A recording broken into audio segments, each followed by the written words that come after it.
दहाई से पहले जब कश्मीर में आतंकवाद नहीं भड़का था और कश्मीरी पंडितों ने यहाँ से पलायन नहीं किया था, तब ये जगह जहाँ पर हम खड़े हैं, जिसे हब्बा गदल के नाम से जाना जाता है, कश्मीरी पंडितों का गढ़ माना जाता था। श्रीनगर में सबसे ज़्यादा तादाद में इसी जगह पर कश्मीरी पंडितों के मकान थे, यहीं वो रहते थे। यहाँ जो मंदिर है, परिसर है, वहाँ पूजा अर्चना 24 घंटे रहती थी और आज भी पंडितों के यहाँ रहने के जो निशान है वो मौजूद है। आप देख सकते हैं यहाँ पर जो बोर्ड लगे हुए हैं उनसे साफ जाहिर होता है कि ये मकान जो है अभी भी अनअटेंडेड है, किसी कश्मीरी पंडित का है और यहाँ पर कोई संस्था चल रही थी। उस तरफ अगर इरफान दिखाए, जो ऑल इंडिया कश्मीरी पंडित कॉन्फ्रेंस का बोर्ड लगा हुआ है, हेड ऑफिस बताया जा रहा है, ये भी अनअटेंडेड है, यहाँ पर भी कोई नहीं है। यहाँ पर गोविंद नव दोहारा हाउस, जो पीछे मेरे ये बोर्ड है, ये दुकान जो है 90 के दहाई से बंद पड़ी है, परफ्यूम्स बेचा करते थे।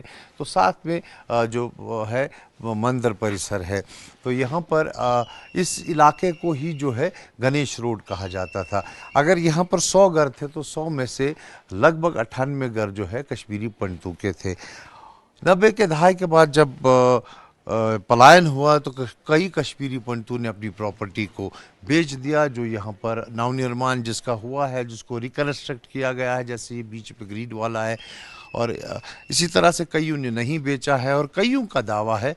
कि उन्हें उनकी प्रॉपर्टी को जो है कहीं ना कहीं एनकरेज किया गया है और जबरन कब्जा किया गया है। और ये दावा न सिर्फ श्रीनगर बल्कि पूरे कश्मीर के बारे में कश्मीरी पंडित पिछले कई दहाइयों से करते आए हैं। तो अब सरकार ने उन्हें राहत देने के लिए जो है एक कदम उठाया है। 1 अप्रैल से कैंप्स जो है खोले जाएंगे जम्मू के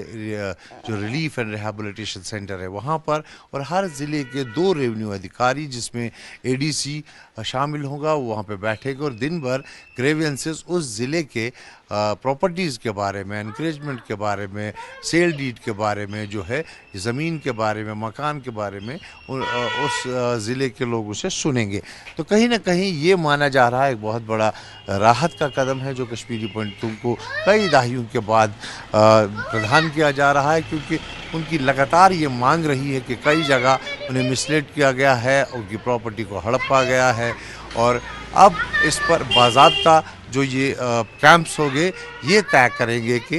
क्या वाकई में ग्रीवियंस सही है या गलत है, और अगर ग्रीवियंस सही है तो केवल 1 हफ्ते के भीतर उस पर कार्रवाई करती दिखेगी। भी माइग्रेंट्स हैं हमारे और उनकी जो प्रॉपर्टीज़ हैं एज़ पर दी 97 एक्ट, वो उसके अंदर डिप्टी कमिश्नर्स उनके कस्टोडियंस रहते हैं। और उसके लिए कश्मीर के अंदर जितने भी डिप्टी कमिश्नर्स हैं वो ख्याल रखते हैं इस चीज़ का कि माइग्रेंट्स की कोई भी इश्यूज़ रहें, लैंड के रिलेटेड रहें, एंक्रोचमेंट्स के रिलेटेड रहें या कोई और भी ग्रीवांसेस हों,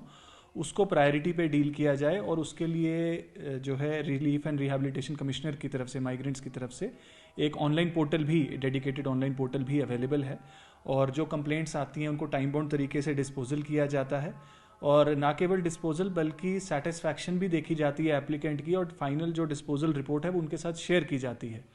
तो अगर उसके ऊपर उनको कोई एतराज़ रहता है तो वापस से वो उस कंप्लेंट को रेफ़र करते हैं और वापस से उस कंप्लेंट को देखा जाता है और डिस्पोज किया जाता है। इसी कड़ी को आगे बढ़ाते हुए एक डिसीजन लिया गया है कि चूंकि बहुत ज़्यादा हमारे माइग्रेंट जम्मू या उसके नेबरिंग एरियाज़ में काफ़ी अरसे से बस रहे हैं और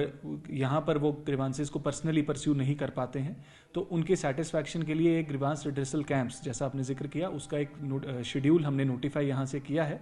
और 1 अप्रैल ऑनवर्ड्स जो हमारे कंसर्न्ड एडीसीज हैं डिस्ट्रिक्ट्स के, वो relief and rehabilitation commissioner migrants का जो जम्मू कनाल रोड पे जो ऑफिस है वहाँ पर 2 दिनों के लिए अवेलेबल रहेंगे। और वो district wise schedule has been notified, और उसके लिए रिलीफ एंड रिहैबिलिटेशन कमिश्नर की तरफ से भी पब्लिक नोटिस जारी किया जा चुका है, ताकि ज़्यादा से ज़्यादा माइग्रेंट्स तक ये बात पहुँचे और उन कैंप्स में वो शामिल हों। और जो अगर उनका कुछ ग्रीवांस है अपनी प्रॉपर्टी को लेकर के, चाहे वो एंक्रोचमेंट्स की बात है, चाहे वो सेल परचेज की बात है, उसके ग्रीवांसेस को कंसर्न एडीज के सामने रख सकें,